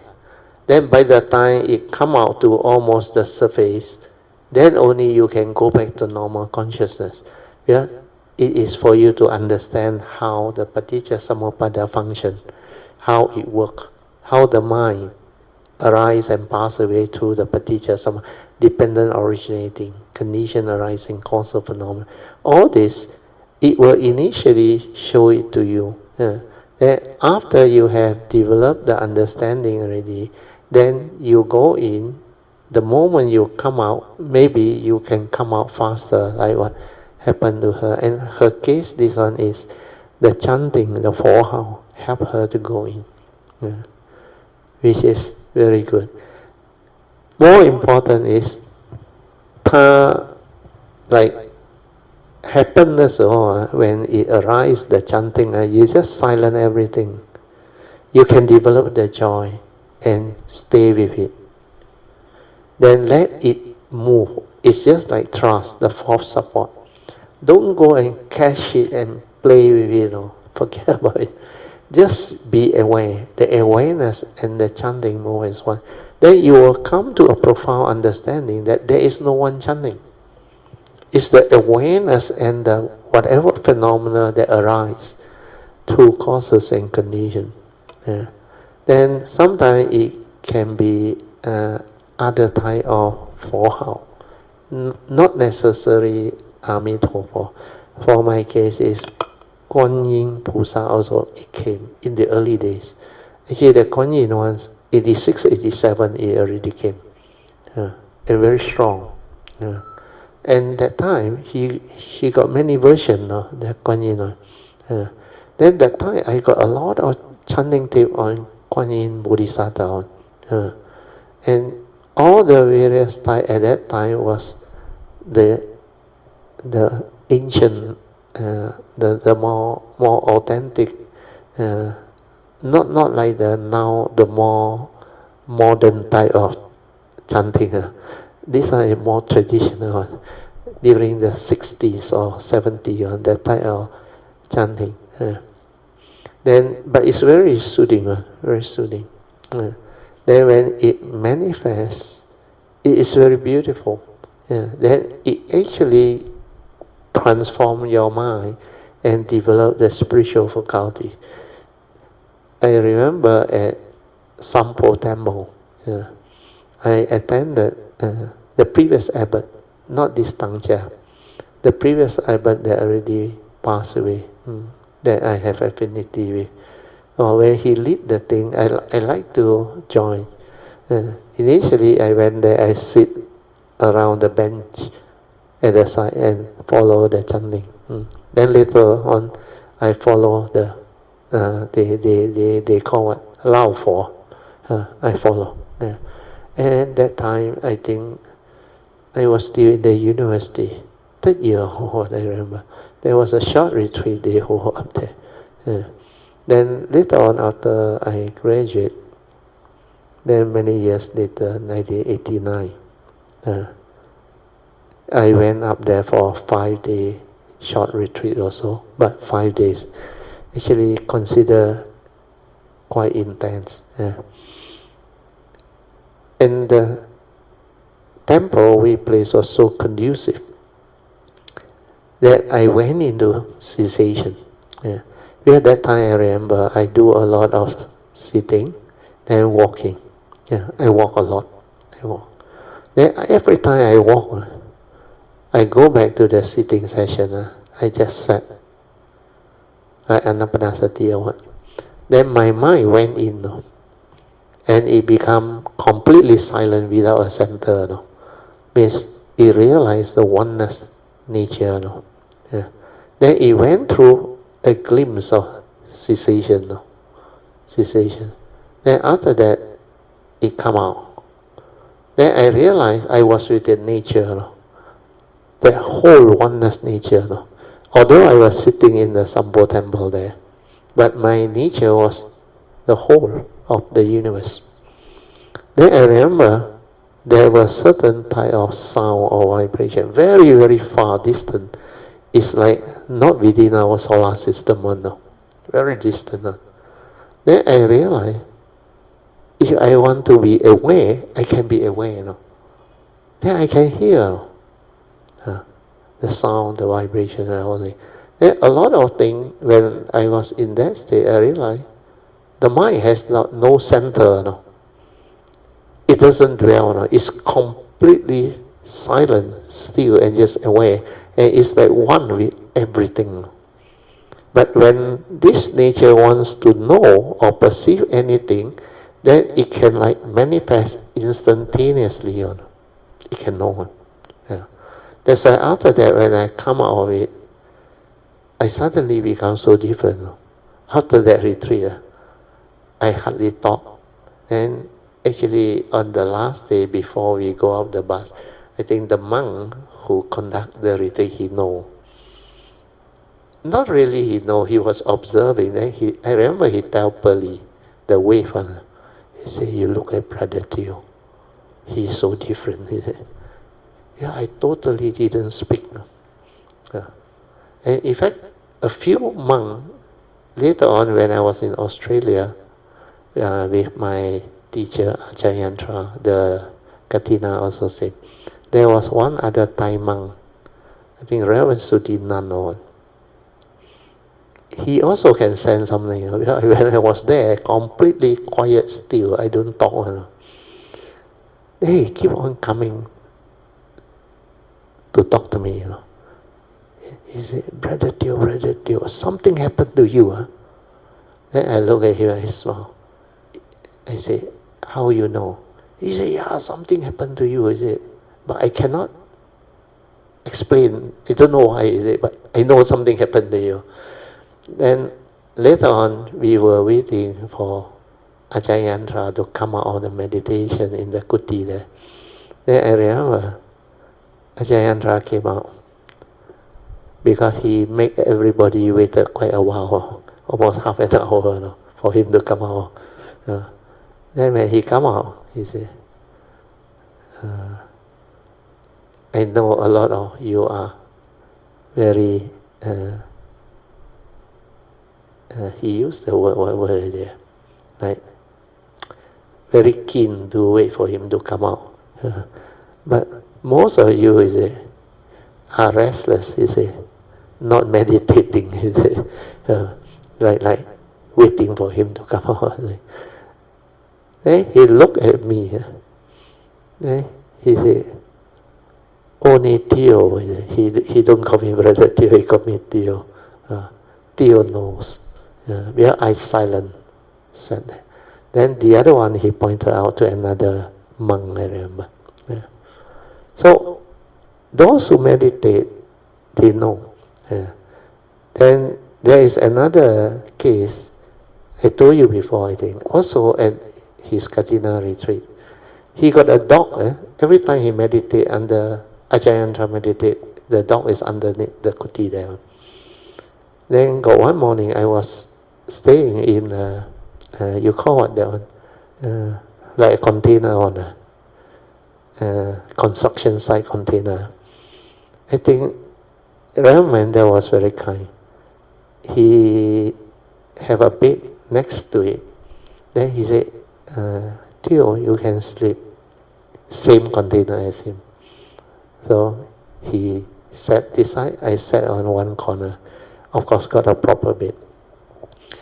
Then because that time I fully aware already, 89 I remember. Then the moment he woke up, I know, 3 something, early morning. Then when he woke walked out. Then I also wake up. I actually didn't sleep. Then I follow him out. Yeah. Then there was a campfire outside there. Very big campfire. Then I think about 20 or 20 plus yogi form a big circle there. Then Ramanda sat one side. Then I went and sat the other side. And within half an hour, the dog came. No? You know what happened? He went to Ramanda first, the dog. Then he know. Then after that, he came over to me. Then I remember Ramanda, so Ramanda also smiled.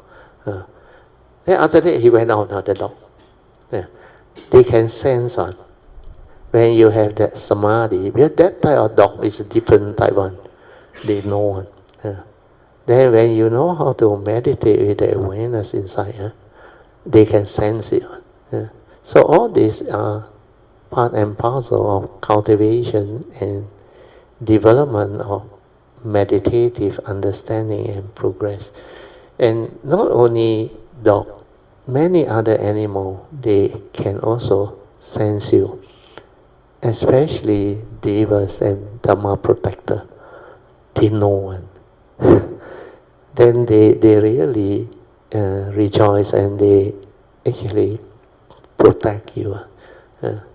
And sometimes they want to come and like develop affinity with all these cultivators.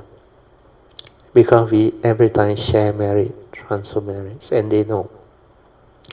That's why you will have this understanding. Then when you travel or wherever you are, it's like you are very well protected and blessed, and like the weather is very conducive and protective of you. How you use that word?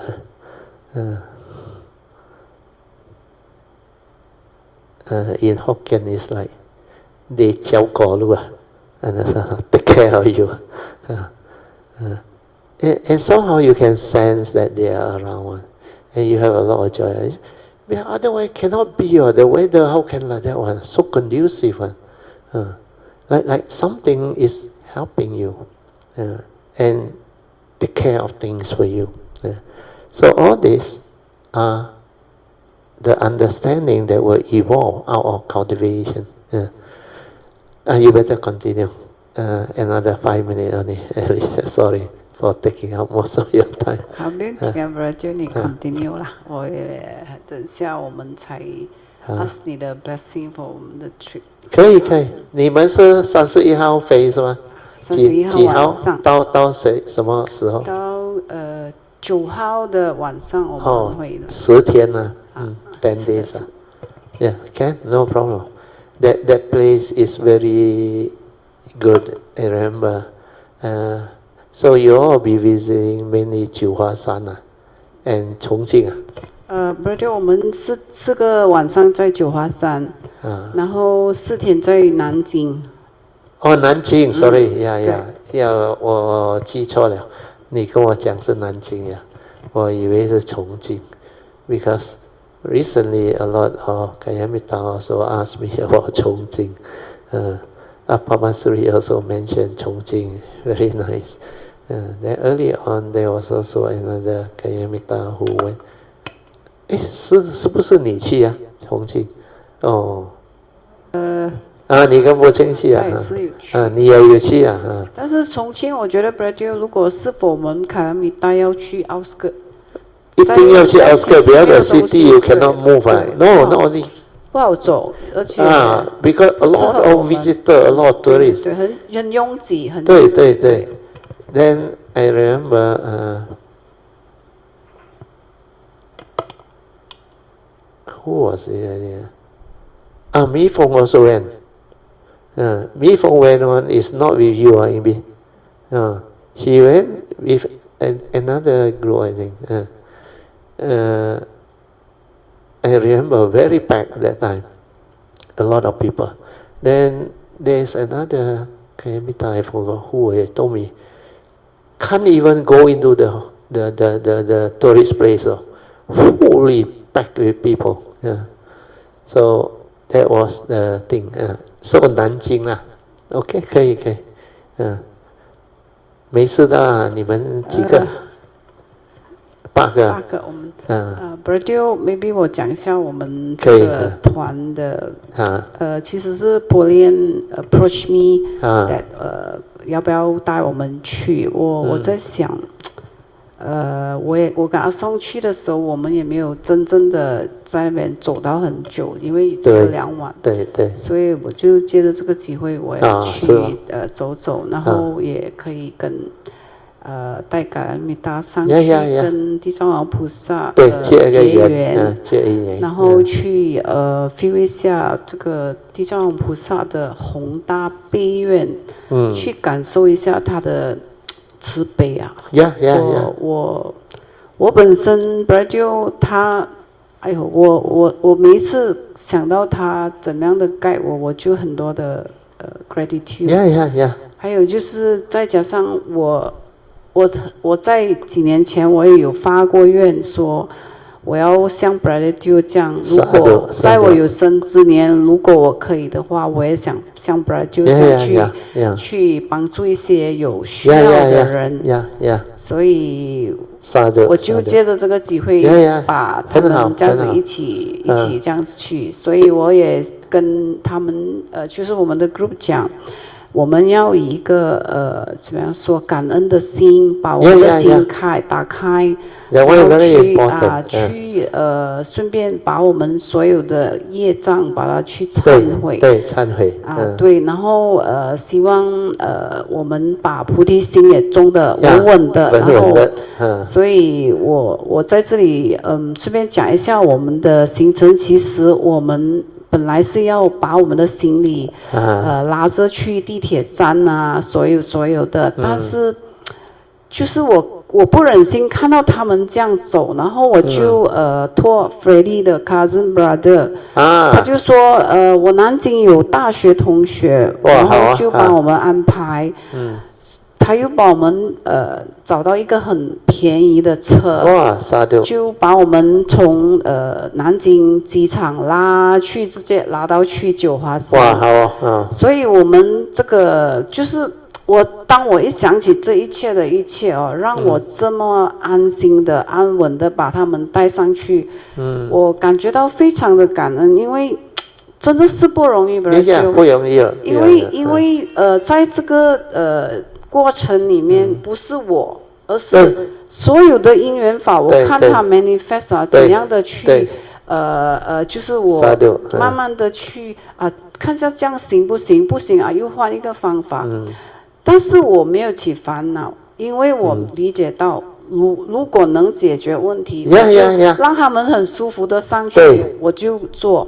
所以我在这里很感恩 Bradley 的 teaching 和 guidance all this year 我用我自己的话讲啦，把我以前不可能做的事把它做可能，把它做到，而且我尽量的去学习，因为我每次都早上在佛菩萨面前说我要用心的学习，因为我真的学得不精，我说，因为很多的因缘，就好像要成就这整一个 trip 看起来很轻松，但是里面所有进来帮助我们的人我是感恩他们把我们的行程变成这么的顺利的去走。虽然我们还没有走，但是起码我们很安心、很安稳的心的去走完这个。我也希望通过这个 Bradley 给我们的 blessing， 还有给我们的指点，看一下有什么我们需要注意的，然后我们的用心的把它完成。你要记得是做早餐 ，transfer merit share merit 那个最重要的。早课 sorry 做早餐 make breakfast 早课then have faith. Then I want to add something which is very useful, because when your time comes, you will know. It's just like in the early years when I started my cultivation in 1986. That time, I just go full time.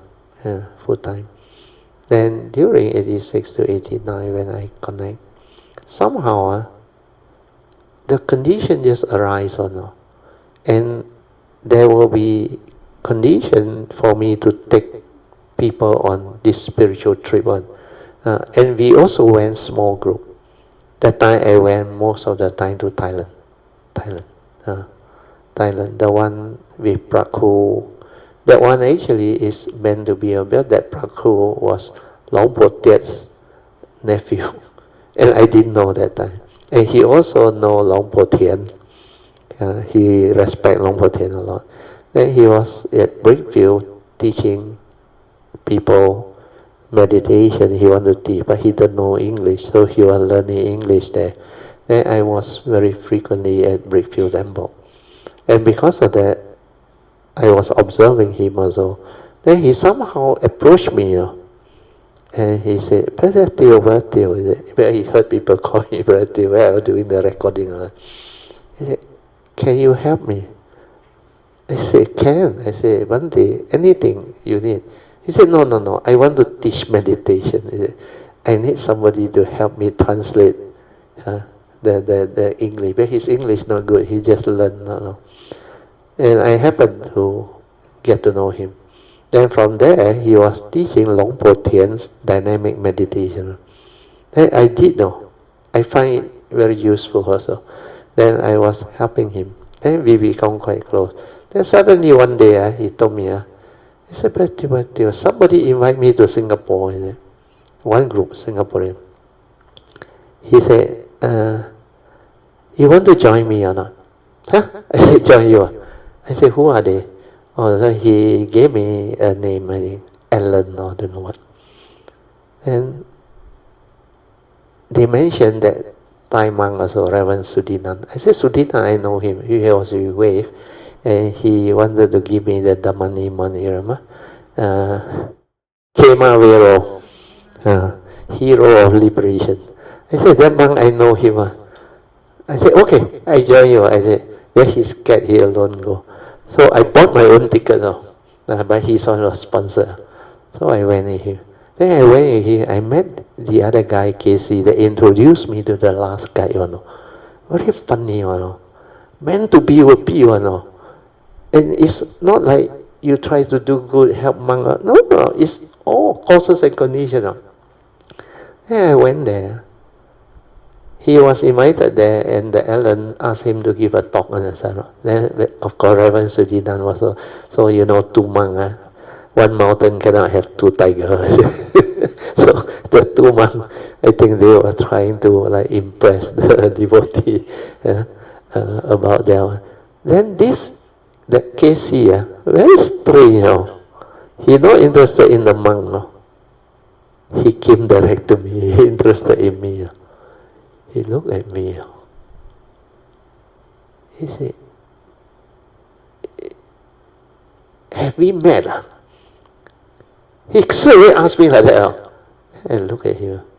I said, definitely not this life. Wow, he got lucky excited. May I know your name? I said, Teo. Teo what is it? So he said, wait. He take out his he write my name. And he said, can I have your phone number? And you know what happened when I came back? The next day he called me. We spoke on the phone for 2 hours. He wants to know who I am and how I learned this meditation. Then he sent me all the books. That's why that time the book come. The teacher come, the guy come, everything come. And he was the one that keep on asking me to go and see him. He was the, I think the president or chairman or what, I forgot, the Theosophical Society about J. Krishnamurti teaching. He was organizing it, and he was looking for great teachers. And because of that, I developed that free. That's why what I want to share is like what Alicia is doing is very good, and even I think Ingbi started doing is very good. Your goal, spiritual trade, small group, actually meant to be you were no one. You're supposed to be there, you also were no one. Because somehow the causes and conditions will fall into place. It's like Chupolian come and talk to you, then you want to do it.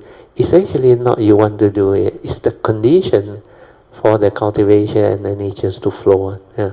Then I remember that time I went to this, because I know Praku. Then suddenly one group of Kayamita told me, he said, hey Tio, you want to go with us or not? There's a Mechi that also came down from Thailand. He stayed in Bangkok. He said she will take us around. Oh, I said, got Mechi. And the Mechi know English also. Vic, I think Vic. Some of you might know her at that time. So I said, okay lah, we go lah. So I remember 8 of us or 7 of us, I forgot already. Then when we were there, this Vic, when he met us at Bangkok train station, he talked to me, Then I said, but he also know Praku, I asked her, I said, is Praku also in Bangkok? He said, yeah, he's in the temple there. I said, call him. I said, yeah, I know him. I said, hey, call him. And you know what happened? Praku decided the appointment all cancel. And come and lead us all the way Thailand. And we visited so many monks, including Long Potet. That time he very old already. Nobody can go into his kuti. But he took us in. And then later only I come to know he is the nephew. Oh, that also got. And the temple we went to, I tell you, the energy, very good. A lot of them supposed to be Arahant also. So that was the early days. Then later on, I remember I went to China. I went to a few places. It's like meant to be. Then when I was invited to come out and teach in the year 2004, you remember? Then I realized this spiritual tree has benefited me. That's why I agree with Yun Chan apart from the annual retreat. I said, can we go? So the first batch we also went to many places. Then the second batch also, we went to many places. Then we get to know Mr. I think Mr. was with us in 2016, according to the chef. 2014, the Mason. Until now, 11 years already. That's why all this is meant to be. So have faith. Remember the morning chanting, the Zhaoke, the sharing of merit, transfer of merit is towards the end. But the morning chanting, then you must actually send metta. Then wherever you go, develop the gratitude. Then the gratitude to thank them, all the great beings, their nature or whatever. Pay your respect, cultivate affinity, then thank them for their protection, guidance, and protection. Blessing, protection, and guidance, and then request. Then develop the faith. It will help a lot. Then you will be like very blessed on the journey, the weather, everything. Then it's like the trip is all meant to be. So don't worry. Everything will be well. Most of them are Kayamita. Chupolian, you, Ingbi, Cindy, good. PG, LC, Song, Sadhu. Very good. Sure, no problem. A lot of good things will arise. Don't worry. Manyan also going, Sadhu. Manyan got parami one. She around, you don't worry. She now got good understanding, good mind state. She very different now. That's why when we go to Switzerland also, she got a lot of joy. And when we travel, it's really nice among Kayamitas. So all this meant to be will be. That's why life is a lot of understanding behind encounters that are meant to be. Otherwise it won't happen, I tell you. It's not by chance, it's the conditioning, When it's meant to be, the sign keep on coming on. Then you will organize and you will get to do it. I remember when Alicia asked me whether I got time to join. I actually wanted to join, but somehow I got a lot of things came up. And I said, never mind. I said, just let it be. Then now I know already. It's meant to be. Because if I were to go, I will organize it with like that one. But you all initially like that better. It's like when I started, I don't have an organizer like like that one. Because initially we really gong just go like that. And we go there, don't even know who is our driver, to rent when, stay where, also we don't know. We just trust that lady, the Meiji. He took the train there. And he told the other commuter, you all just take the train. Reach Bangkok, you call me this number. That's how we ended there. And end up, that van, he looked for us. That driver, end of the trip, he was full of joy. He decided to want to collect all the 8 days traveling, the rental of the van. He said, you all are fantastic, your group. Is it? He has been taking people around for the last 15 to 20 years. He cannot meet all the famous monks and the great monks. That trip he meet all.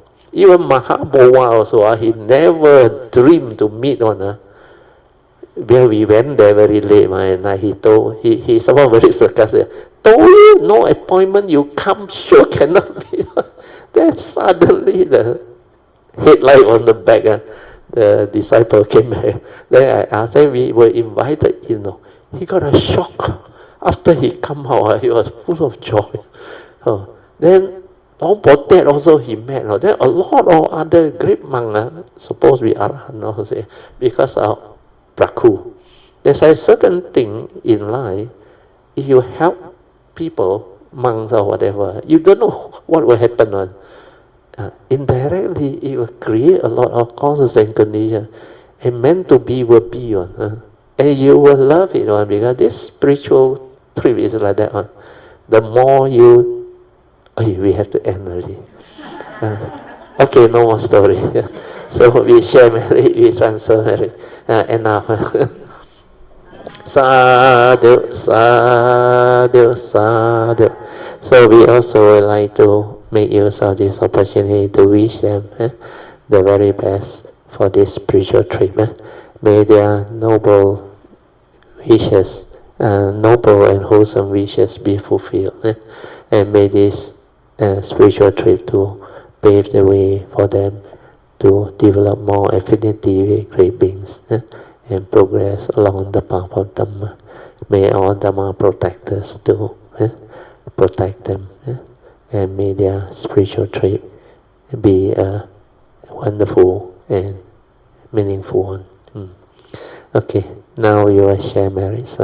Akasata cha bhumata deva naga mahindika punyang tang anumoditwa cirang rakantu lokasasana ettawata ja'amehi sampadan punya sampadan sabbe deva anumodantu sabba sampati siddhya idang me nyatina hotu sukhita hontu nyatayo idang me nyatina hotu sukhita hontu nyatayo idang me nyatina hotu sukhita hontu nyatayo devo satu kalina sa su sampati hetu cha Fito bhavatu loko cha Raja bhavatu dhammiko Imena punyang kamena Mame bhava samagamo Satang samagamo hotu Yawa nivana patiya Sadhu Sadhu Sadhu. Okay, you can now pay respect mindfully to Lord Buddha, Guanyin Bodhisattva, and all the worthy ones. Then we end. Then the other thing that I want to add is, as Kayamita, you don't have to worry. Well, most of you would have kept your precept well. And if you keep your precept well, your virtue, by virtue of your ability to keep your precept well, that virtue is very powerful. That's why virtue protect. Then our tradition, the way we go about learning the Dhamma, sharing the Dhamma, and rejoicing, we follow the advice of Sakyamuni Buddha. We cultivate affinity with Triple Gem. Then we chant the 3 refuges, the salutation and all those things. Then after that, we renew our precept. Renewing precept is very important. And keeping our precept, because when you keep your precept, there is a virtuous precept merits or wholesomeness that actually shine for one. And it will protect you. Then when you share merits and transfer merit, it's very wholesome. And this Dhamma protector, the Devas, and Nagas of mighty power, they will rejoice. Because this type of merits and wholesomeness are difficult to come by, especially from cultivator of the way. Then for you all have the Dhamma understanding. And everything you do in your life with that understanding, you act. Your Noble Eightfold Path and embodiment. Most of you have some how develop the understanding. And the way you live your life is different. That's why that virtue shine forward. And it will protect you. And normally, with this understanding, as you travel, as you go about doing all this activity on your own, you will develop the understanding on your own. Then a lot of things which I wanted to actually add on is, actually by now a lot of you all, Kayamita, who has developed the progress, even those who may be new, but based on your understanding, do not be shy to express it, to share it. Because the more you share, the more you express, your nature actually open up. That's why all this sharing, reporting, even go on spiritual trip or what, more and more you all should start to come out and do all this type of thing. That's why sometimes certain sessions, if any one of you want to take over and deliver the thing or share any new topic, you let me know. I will take a rest. Which is very good. Because you all, at the same time, develop the understanding. As you share, initially, of course, you are not stable. Understand?